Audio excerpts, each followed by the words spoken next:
Hello aspirants, welcome to VLN IAS. So இன்னைக்கு 4th of July 2024 இன்னைக்கு Hindu news பேப்பரில் வந்திருக்கிற இம்பார்ட்டன்ட் நியூஸ் ஆர்டிகல்ஸ் என்னென்ன அப்படின்னு சொல்லி நம்ம பார்த்துடலாம். ஸோ இந்த வீடியோட PDF நோட் வந்து நம்மளோட டெலிகிராம் சேனலில் இருக்குது. அதுக்கான லிங்க் வந்து டிஸ்கிரிப்ஷனில் கொடுத்துருக்கேன், அதில் போய் பார்த்துக்கோங்க. ஸோ இன்னைக்கு நியூஸ் பேப்பரோட ஃப்ரண்ட் பேஜ் எடுத்துட்டோம்னா அதில் வந்திருக்கிற ஒரு இம்பார்ட்டன்ட் நியூஸ் ஆர்டிகல் இது. 2611 accused Rana can be extradited US attorney. So 2611 அப்படின்னு நம்ம மீன் பண்ணுறது வந்து பார்த்தீங்கன்னா மும்பை டெரர் அட்டாக் 2018 நடந்தது இது.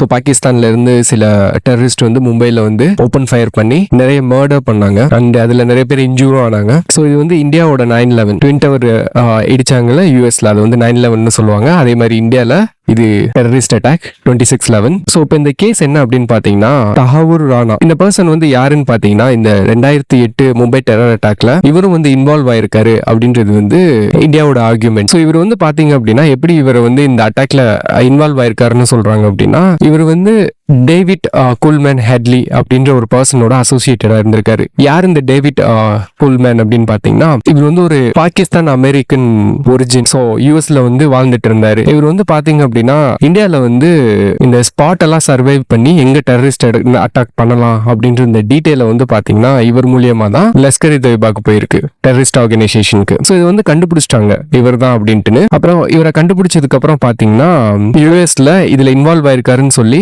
அங்க இவருக்கு வந்து 35 வருஷம் இம்ப்ரெசன்மெண்ட் வந்து கொடுத்திருக்காங்க. ஆனா இந்தியாவை பொறுத்த வரைக்கும் இவரை வந்து எங்கிட்ட கொடுங்க அப்படின்னு அமெரிக்காட்ட கேட்டிருந்தாங்க. சோ எப்படி இந்தியா வந்து அமெரிக்காட்ட கேட்கலாம் அப்படின்னா, சோ யூஎஸ்க்கும் இந்தியாவுக்கும் பாத்தீங்கன்னா நம்ம எக்ஸ்ட்ராடிஷன் ட்ரீட்டி வந்து சைன் பண்ணிருக்கோம். சோ இந்த ட்ரீட்டியோட ப்ரொவிஷன் படி நம்ம என்ன பண்ணலாம்னா, நம்ம நாட்டுல கிரைம் பண்ணிருப்பாங்கல்ல, சோ அவங்க வந்து யூஎஸ்ல இருந்தாங்க அப்படின்னா, இல்ல யூஎஸ்ல கிரைம் பண்ணிட்டு இந்தியால வந்து ஒளிஞ்சிருந்தாங்க அப்படின்னா, நம்ம ரெண்டு கண்ட்ரியுமே என்ன பண்ணலாம், அபிஷியலி அந்த பர்சனை எக்ஸ்ட்ராடிட் பண்ணலாம் இன்னொரு கண்ட்ரிக்கு. அதுக்கான ட்ரீட்டி தான் இது, யூஎஸ் இந்தியா எக்ஸ்ட்ராடிஷன் ட்ரீட்டி. இப்போ இந்த டேவிட் கோல்மேன் வந்து இந்தியா கேட்டாங்க, ஆனா அமெரிக்கா வந்து கொடுக்கல. ஏன் அப்படின்னு பாத்தீங்கன்னா, இந்த யூஎஸ் இந்தியா எக்ஸ்ட்ராடிஷன் ட்ரீட்டி இருக்கு பாத்தீங்களா, இதுல வந்து எப்படி ஃபார்மலா ஒரு பர்சனை இன்னொரு நாட்டுக்கு எக்ஸ்ட்ராடிஷன் பண்றது அப்படின்னா, அதுல வந்து அந்த ட்ரீட்டில கிளாசிஃபை பண்ணிருக்காங்க எந்த அஃபென்ஸுக்கு வந்து கமிட் பண்ணவங்களை நம்ம வந்து எக்ஸ்ட்ராடிட் பண்ணலாம் அப்படின்னு. ஸோ இந்த ட்ரீட்டில எக்ஸ்ட்ராடிட்டபிள் அஃபென்ஸ் அப்படின்னு சொல்லிட்டு ஒரு அஃபென்ஸ் இருக்கு. ஸோ அதுல டிஃபைன் பண்ணிருப்பாங்க. அதுல வந்து டியூவல் கிரிமினாலிட்டி வந்து டிஃபைன் பண்ணிருப்பாங்க. So what is this dual criminality அப்படின்றது நமக்கு தெரியணும். அதாவது ரெண்டு கண்ட்ரிலயுமே பனிஷபிள் அஃபென்ஸை வந்து ஒரு பர்சன் பண்ணியிருந்தாங்க அப்படின்னா that person can be extraditable. Okay, so punishable அஃபென்ஸ்னா 1 வருஷத்துக்கு மேல இருக்கணும். இப்போ அந்த கேஸ்ல வந்து அவருக்கு வந்து 1 வருஷத்துக்கு மேல தண்டனை கிடைக்கிற மாதிரி இருந்தா அந்த பர்சனை வந்து என்ன பண்ணலாம், எக்ஸ்ட்ராடிட் பண்ணலாம். யூஎஸ்ல இருந்து இந்தியாக்கோ இல்ல இந்தியால இருந்து யூஎஸ்க்கோ எக்ஸ்ட்ராடிட் பண்ணலாம். ஸோ 1 இயருக்கு மேல இம்ப்ரெஷன் இருக்கணும் ஃபர்ஸ்ட் ரெக்யர்மெண்ட்.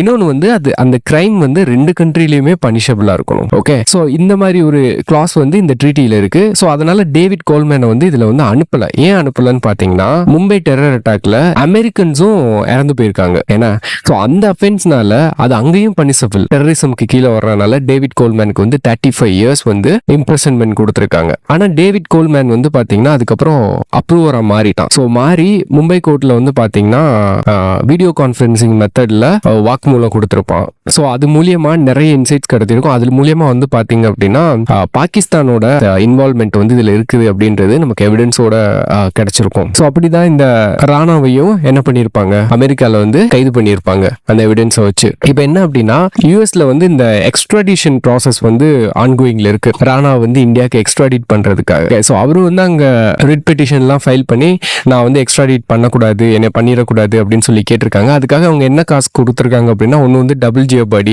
ஆல்ரெடி யூஎஸ்ல வந்து நான் என்ன பண்ணிட்டு இருக்கேன், அதே மாதிரி இதுக்கு நான் தண்டனை அனுபவிச்சிருக்கிறப்போ என்னை இந்தியாவுக்கு அனுப்புனா அங்கேயும் எனக்கு தண்டனை கண்டிப்பா கொடுப்பாங்க. ஸோ அப்படின்றப்போ அது டபுள் ஜியோபாடி ஆயிரும், ஒரே கிரிமுக்காக நான் 2 தடவை தண்டிக்கப்பட்டதாயிருவேன் அப்படின்னு சொல்லிட்டு ஒரு வாக்குமூலம் வச்சிருக்காங்க. இன்னொன்று வந்து இந்த யூஎஸ் இந்தியா இந்த ட்ரீட்டி இருக்கு பாத்தீங்களா, இதுல வந்து பாத்தீங்கன்னா நம்ம கொடுக்குற ரீசன் இருக்குல்ல. ஸோ இந்த யூஎஸ் இந்தியா எக்ஸ்ட்ராடிஷன் ட்ரீட்டி இருக்குல்ல, இதுக்கு கீழே வந்து பாத்தீங்கன்னா ஒரு பர்சனை எக்ஸ்ட்ராடிட் பண்ணணும்னா ப்ராபபிள் காஸ் இருக்கணும். ஸோ ப்ராப்பரான எவிடன்ஸ் கொடுக்கணும். அது வந்து கோர்ட்ல வந்து சாட்டிஸ்ஃபை ஆகணும், யூஎஸோட கோர்ட்ல இல்ல இந்தியாவோட கோர்ட்ல. ஸோ அப்படி சாட்டிஸ்ஃபை ஆனா மட்டும்தான் இந்த எக்ஸ்ட்ராடிஷன் ப்ராசஸ் வந்து இனிஷியேட் பண்ணுவாங்க. ஸோ இந்த ராணாவோட அட்வொகேட் என்ன பண்ணிருக்காரு அப்படின்னா, இந்தியா கொடுக்குற அந்த ப்ராபபிள் காஸ் இருக்கு பாத்தீங்களா, அந்த எவிடன்ஸ் இருக்குல்ல, அது வந்து வேலிடா இல்ல, ஜஸ்ட் இவருக்கு வந்து அட்டாக் நடக்க போகுதுன்னு தெரிஞ்சதுக்காக இந்தியா வந்து எக்ஸ்ட்ராடிஷன் பண்ண போறோம் அப்படின்னு கேட்கறது வந்து ப்ராபபிள் காஸ் கிடையாது. இவரோட அட்வொகேட் வந்து ஆர்குமெண்ட்ஸ் வச்சிருக்காரு. ஸோ இதுதான் வந்து பாத்தீங்கன்னா இந்த ஆர்டிக்கல்ல வந்து சொல்லியிருக்காங்க. ஸோ இந்த ஆர்டிக்கலை பொறுத்த வரைக்கும் நமக்கு இது வந்து ஒரு இன்சிடென்ட் தான். இதுல இருந்து நமக்கு சில ஃபேக்ட்ஸ் மட்டும் தெரிஞ்சா போதும். டியூவல் கிரிமினாலிட்டினா என்னன்னு தெரியணும், and US India extradition treaty பத்தி உங்களுக்கு தெரிஞ்சிருந்தா போதும். ஏன் அப்படின்னா நம்மளுக்கு இப்போ இந்த ப்ரிலிமினரி எக்ஸாம்லாம் நம்ம கிளியர் பண்ணணும் அப்படின்னா நமக்கு அக்யூமுலேட்டட் நாலேஜ் வந்து நிறைய தேவைப்படுது. ஸோ அதுக்காக இந்த ஆர்டிக்கல் வந்து ஹெல்ப் பண்ணும். ஓகே, ஸோ இந்த இஷ்யூ வந்து ஓகே தான், நமக்கு வந்து டெரரிசம் டாபிக்ல வரும், மெயின்ஸ்ல நம்ம மெயின்ஸ்ல ஒன் ஆஃப் த பாயிண்ட் எழுதுறதுக்கும் இந்த ஆர்டிக்கல் வந்து யூஸ் ஆகும். Okay, so that's all about this article. And next article பார்க்கலாம். ஸோ நெக்ஸ்ட் ஆர்டிக்கல் வந்து மெயின் எடிட்டோரியல் ஆர்டிக்கல். ஸோ இந்த ஆர்டிக்கல் எதை பத்தினதுன்னா trials, medicals, ethics and the orbit of power அப்படின்னு கொடுத்துருக்காங்க. ஸோ இந்த ஆர்டிக்கலே வந்து நம்ம நாட்டில் கிளினிக்கல் ட்ரையல் வந்து எப்படி நடத்துறாங்க, அதை சுத்தி இருக்கிற இஷ்யூஸ் அண்ட் மெடிக்கல் எத்திக்ஸ் பத்தி இதுல பேசியிருக்காங்க ஓவராலா. ஸோ இதுல வந்து பாத்தீங்கன்னா ஃபர்ஸ்ட் கிளினிக்கல் ட்ரையல்னா என்னன்னு நமக்கு தெரியணும். இப்போ வந்து ஒரு மெடிசன், வேக்சின் இது வந்து நம்ம டெவலப் பண்றோம்னு வச்சுக்கோங்களேன். ஸோ அதை வந்து ஒரு கம்பெனி டெவலப் பண்றாங்கன்னா அதை உடனே நம்ம என்ன பண்ணிட முடியாது, பப்ளிக் வந்து அலோவ் பண்ணிட முடியாது. ஸோ அதை வந்து என்ன பண்ணணும், மல்டிபிள் ஃபேஸஸ்ல வந்து அதை ஃபர்ஸ்ட் நம்ம ட்ரை பண்ணி பார்க்கணும். ஸோ இதை ரெகுலேட் பண்றது தான் கவர்மெண்டோட வேலை. ஸோ இதுக்காக வந்து பாத்தீங்கன்னா நம்ம வந்து drug controller general of India, so இவர் தான் வந்து பாத்தீங்கன்னா இந்த கிளினிக்கல் ட்ரையல்ஸ் எல்லாம் ஓவர்சீ பண்ற ஹையஸ்ட் அத்தாரிட்டி. ஸோ அது போக வந்து பாத்தீங்க அப்படின்னா இந்தியாவில் வந்து இந்த கிளினிக்கல் ட்ரையல்ஸ் ரிலேட்டட் இன்ஃபர்மேஷன் எல்லாம் நம்ம வந்து எங்க பார்க்கலாம்னா கிளினிக்கல் ட்ரையல் ரிஜிஸ்ட்ரி ஆஃப் இந்தியாவில் பார்க்கலாம். ஸோ இது வந்து எதுக்காக வந்து கொண்டு வந்திருக்காங்கன்னா இந்த கிளினிக்கல் ட்ரையலை பொறுத்த வரைக்கும் ஒரு டிரான்ஸ்பேரன்சி வந்து நம்ம நாட்டில் இருக்கணும், பீப்புள் வந்து பார்த்துக்கணும் அதை அப்படின்றதுக்காக தான் இதை கொண்டு வந்திருக்காங்க. இது வந்து பாத்தீங்கன்னா மேண்டேட்ரி. ஸோ கிளினிக்கல் ட்ரையல் பண்றவங்க என்ன பண்ணணும், மேண்டேட்ரியா அந்த ரெக்கார்டை வந்து ஆன்லைன்ல பப்ளிஷ் பண்ணணும். ஸோ அப்போ இந்த கிளினிக்கல் ட்ரையலை பொறுத்த வரைக்கும் இதுல வந்து ஒரு பிரின்சிபல் இன்வெஸ்டிகேட்டர் வந்து ஒருத்தர் இருப்பாரு, பிளஸ் வந்து எத்திக்ஸ் கமிட்டி ஒன்று அப்பாயிண்ட் பண்ணிருப்பாங்க இந்த கிளினிக்கல் ட்ரையல் வந்து எப்படி போகுது அப்படின்றத பாக்குறதுக்காக.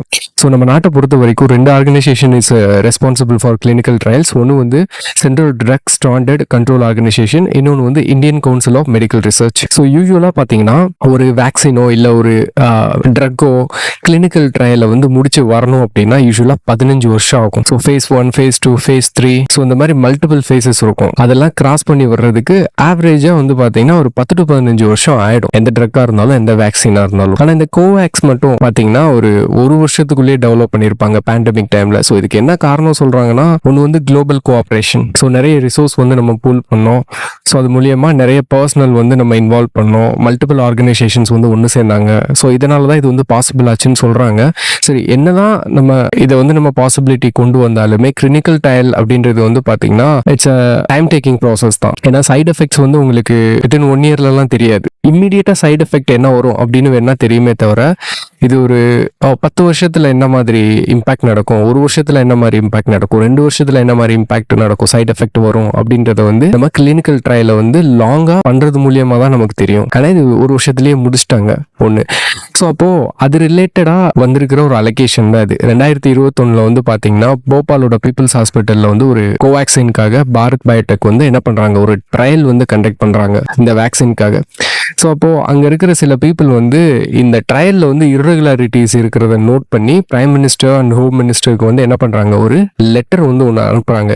என்னன்னா இந்த ட்ரையலை பொறுத்த வரைக்கும் இதுல பார்ட்டிசிபேட் பண்ற பார்ட்டிசிபென்ட் யாருக்குமே ப்ராப்பரா கன்சென்ட் வந்து வாங்கல. ஃபர்ஸ்ட் உங்களுக்கு கிளினிக்கல் ட்ரையல்ல தான் நம்ம பார்ட்டிசிபேட் பண்றோம் அப்படின்றது தெரியல, அவங்ககிட்ட இருந்து ஒரு கன்சென்ட்டும் நம்ம வாங்கல, இன்ஃபார்ம்டு கன்சென்ட் வாங்கல. ஒண்ணு. இன்னொன்னு வந்து பாத்தீங்கன்னா இந்த ட்ரையல்ல மெயினா அவங்க இன்வால்வ் பண்றது எல்லாமே வல்னரபிள் பாப்புலேஷன் தான். ஸோ பூவரா இருப்பாங்க, இல்லிட்ரேட்டா இருப்பாங்க. ஸோ அந்த மாதிரி வல்னரபிள் பாப்புலேஷனை தான் இதுல வந்து என்ரோல் பண்ணியிருக்காங்க. இன்னொன்னு வந்து இதோட சைடு எஃபெக்ட்ஸ் என்ன வரும் அப்படின்னு யாருக்குமே அவங்க இன்ஃபார்ம் பண்ணல, பார்ட்டிசிபென்ட்ஸ் யாருக்குமே. ஓகே, அதுக்கப்புறம் வேக்சின் போட்டதுக்கு அப்புறம் அவங்கள ப்ராப்பரா ஃபாலோ அப் பண்ணல. ஸோ ஒரு லாங் டைம்க்கு வந்து அவங்கள ஃபாலோ அப் பண்ணணும், இது பண்ணல. ஸோ இதெல்லாம் வந்து பாத்தீங்கன்னா 2021 ஒரு அலகேஷனை வச்சு பிரைம் மினிஸ்டருக்கும் ஹோம் மினிஸ்டருக்கும் அனுப்புறாங்க. ஆனா அதுக்கப்புறம் அதுக்கு கவர்மெண்ட் சைட்ல இருந்து எந்த விதமான ஸ்டெப்ஸும் எடுக்கல. ஸோ இமீடியட்டா அடுத்து என்ன பண்றாங்கன்னா ஃபேஸ் 3க்கு வந்து ரெக்ரூட் பண்ண ஆரம்பிக்கிறாங்க சிடிஎஸ்சிஓ. ஸோ இந்த ஃபேஸ் 3லயும் இதே மாதிரி irregularity தான் இருந்திருக்கு. ஆனா இதுல வந்து பாத்தீங்கன்னா புதுசா ஒரு டேர்ம் இன்க்ளூட் பண்ணி ஃபேஸ் 3ல வந்து கொண்டு வந்திருக்காங்க. என்னன்னா restricted use of Covaxin and clinical trial mode அப்படின்ட்டு. ஸோ நம்மளோட ட்ரக் அண்ட் காஸ்மெட்டிக்ஸ் கண்ட்ரோல் ஆக்ட்ல வந்து பாத்தீங்கன்னா இப்படி ஒரு டேர்மே கிடையாது. இதை வந்து புதுசா யூஸ் பண்ணியிருக்காங்க. இது வந்து pure violation of the law. Okay, அதை வந்து இந்த ஆத்தர் வந்து ஆர்டிக்கல்ல வந்து சொல்லியிருக்காரு. ஓகே, ஸோ அதுக்கப்புறம் இந்த மாதிரி irregularities இருந்தாலுமே நம்ம வந்து கோவேக்ஸ் என்ன பண்ணியிருக்கோம், அதுக்கடுத்து ஓவராலா இந்தியாவில் பப்ளிக் யூஸ்க்கு நம்ம அலோவ் பண்ணிட்டோம். இப்போ இதுல வந்து இந்த ஆத்தர் வந்து பர்டிகுலரா எந்த ஆஸ்பெக்ட்ல பார்த்திருக்காரு அப்படின்னா ஃபர்ஸ்ட் இதுல வந்து ஒரு எத்திக்ஸ் கமிட்டி ஒன்று இன்வால்வ் பண்ணியிருக்காங்கல்ல. ஸோ இதில் பார்ட்டிசிபேட் பண்ண பீப்புள், ஸோ நமக்கு அதில் யாரெல்லாம் இருந்தாங்க அப்படின்லாம் நமக்கு முக்கியம் இல்லை. பட் அந்த பீப்புளுக்கு வந்து உண்மையிலேயே எத்திக்ஸ், அவங்களுக்கு வந்து மனசாட்சி இருக்கா அப்படின்னு சொல்லி கேட்டிருக்காரு. ஓகே, ஈவன் இருந்திருந்தாலுமே அவங்க வெளியே வர பயந்துருப்பாங்க. ஓகே, ஸோ ஏன் வெளியே வர பயந்துருப்பாங்க அப்படின்னு பார்த்தீங்கன்னா, ஒன்று வந்து அவங்களுக்கு சேஃப் கிடையாது. இது வந்து ரொம்ப கிரிட்டிக்கலான ஒரு information. We are dealing with the authorities, the power. Okay, so அப்போ மற்ற நாட்டில் சில கேசஸ் வந்து கொடுத்துருக்காரு. எப்படி வந்து சில பீப்புள் வந்து கரேஜியஸா இந்த மாதிரி நடந்த சம்பவத்தெல்லாம் வெளியே கொண்டு வந்திருக்காங்க அப்படின்ட்டு. ஏன்னா அந்த நாட்டிலலாம் பவர்ஃபுல் விசில் ப்ளோவர் ஆக்ட் இருக்கு. ஸோ நம்ம நாட்டில் வந்து பார்த்தீங்கன்னா அப்படி ஒரு பவர்ஃபுல் விசில் ப்ளோவர் ஆக்ட் கிடையாது. நம்ம நாட்டில் இருக்கிற விசில் ப்ளோவர் ஆக்ட் வந்து பார்த்தீங்கன்னா இட் இஸ் டைல்யூட்டட் ஒன், அதாவது பல்லு இல்லாத பாம்பு மாதிரி தான். ஓகே, ஸோ அப்போ நமக்கு வந்து பார்த்தீங்க அப்படின்னா நம்ம நாட்டில் ஒரு ஸ்ட்ராங்கான விசில் ப்ளோவர்ஸ் ஆக்ட் வேணும். அண்ட் வந்து இந்த எத்திக்ஸ் கமிட்டி இருக்கு பார்த்தீங்களா, கிளினிக்கல் ட்ரையலில் இந்த எத்திக்ஸ் கமிட்டி வந்து எஃபிஷியண்டாக வேலை பார்க்கணும் அப்படின்னு இந்த ஆர்டிக்கலில் வந்து இன்சிஸ்ட் பண்ணியிருக்காங்க. Okay, so that's all about this article. இந்த ஆர்டிக்கல் நமக்கு ரொம்ப முக்கியம். ஸோ கிளினிக்கல் ட்ரையல் பற்றி வந்திருக்கிறது, நமக்கு கிளினிக்கல் ட்ரையல் எப்படி இம்ப்ரூவ் பண்ணலாம். ஓகே, அண்ட் வந்து இன்னொன்று வந்து பார்த்தீங்கன்னா சயின்ஸ் அண்ட் டெக்னாலஜி ஆஸ்பெக்ட்லேயும் வரும், கவர்னன்ஸ் ஆஸ்பெக்ட்லேயும் நமக்கு கொஸ்டின் வர்றதுக்கு வாய்ப்பு இருக்குது. டைரெக்டாக இந்த இஷ்யூ இல்லாட்டினாலுமே வேறு ஏதாவது ஒரு ஃபார்மில் நமக்கு வர்றப்போ இந்த அண்டர்ஸ்டாண்டிங் வந்து நமக்கு ஹெல்ப் பண்ணும். Okay, so that's all about this article. And next article எதை பற்றினதுன்னா இண்டஸ்ட்ரியல் சேஃப்டி பற்றி வந்திருக்கிற article. So factories accidents a pointer to rusty inspection reform அப்படின்னு சொல்லியிருக்காங்க.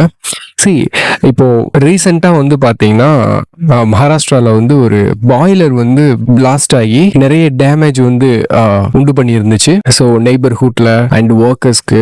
ஸோ இந்த ஆத்தர் வந்து என்ன சொல்றாருன்னா, இது வந்து வெறும் ஐசோலேட்டட் ஒன் கிடையாது. ஆல்ரெடி 2018, 19, 20 ஸோ இந்த மாதிரி இயர் பை இயர் வந்து பார்த்தீங்கன்னா ஸோ இந்த இண்டஸ்ட்ரியல் ரிலேட்டட் ஆக்சிடென்ட்ஸ் வந்து மகாராஷ்டிராவில் கண்டினியூஸாக நடந்துட்டு இருக்கு அப்படின்னு சொல்றாரு. ஸோ இது ஏன் கண்டினியூஸாக நடக்குது அப்படின்னு பார்த்தீங்கன்னா, ஒன்று வந்து கவர்மெண்ட்டோட ஃபெயிலியர். ஆல்ரெடி 2021 மகாராஷ்டிரா கவர்மெண்ட் என்ன சொல்லியிருந்தாங்கன்னா, இந்த மாதிரி கெமிக்கல் ஃபேக்டரிஸ் எல்லாமே நாங்கள் வந்து ரீலோகேட் பண்ணிடுறோம், சேஃபான இடத்துக்கு வேறு இடத்துக்கு ரீலோகேட் பண்ணிடுறோம் அப்படின்னு ப்ராமிஸ் பண்ணியிருந்தாங்க. ஆனால் அது வந்து எஃபெக்டிவாக அவங்க பண்ணி முடிக்கல. இன்னும் அந்த இண்டஸ்ட்ரீஸ்லாம் அதே இடத்துல தான் இருந்துச்சு. ஓகே, அப்புறம் இன்னொரு வயலேஷன் என்னன்னு பார்த்தீங்கன்னா, இந்த பிளாஸ்டான பாய்லர் இருக்குது பார்த்தீங்களா, இந்த பாய்லரை வந்து it is not even registered. அதாவது இந்தியன் பாய்லர்ஸ் ஆக்டுக்கு கீழே இந்த பாய்லர் வந்து ரிஜிஸ்டர் பண்ணியிருக்கணும், ஆனால் பண்ணலை. ஸோ இதை வந்து கவர்மெண்ட்டோட ஃபெயிலியராக இந்த ஆத்தர் வந்து சொல்லியிருக்காரு. அப்புறம் இன்னொன்று வந்து பார்த்தீங்கன்னா, இதுக்கு என்ன காரணம்னா poor factory inspection. So Maharashtra கவர்மெண்ட்டை பொறுத்த வரைக்கும் அவங்க வந்து என்ன பண்ணலன்னா, ரொம்ப கம்மியான நம்பர் ஆஃப் பர்சனலை தான் இன்ஸ்பெக்ஷனுக்காக எம்ப்ளாய் பண்ணி வச்சிருக்காங்க. ஸோ அப்போ there is a shortage of qualified factory inspectors. So இது ஒரு காரணம். இப்போ மினிமம் நம்பர் ஆஃப் இன்ஸ்பெக்டர்ஸ் வச்சிருந்தாலுமே இந்த ஆக்சிடென்ட் ரிலேட்டட் இந்த மேனேஜ்மெண்ட் அந்த கம்பெனியை நம்ம கோர்ட்டுக்கு கூட்டு போனாலுமே ப்ராசிக்யூஷன் ரேட் வந்து ரொம்ப கம்மியாக தான் இருக்கு. ஏன்னா ஸோ அது ஒரு ரீசனாக சொல்றாங்க. அப்போ there is a poor factory inspection and low prosecution rate அப்படின்ற ஒரு ரீசனாக வைக்கிறாங்க. அதுக்கடுத்து இன்னொரு ரீசன் வந்து என்ன சொல்றாருன்னா, ஆத்தர் இன்எஃபெக்டிவ் ரிஃபார்ம்னு சொல்றாரு. மகாராஷ்டிராவில் வந்து பார்த்தீங்கன்னா செல்ஃப் சர்டிஃபிகேஷன் வந்து பண்ணிக்கலாம் ஃபேக்டரிஸ்.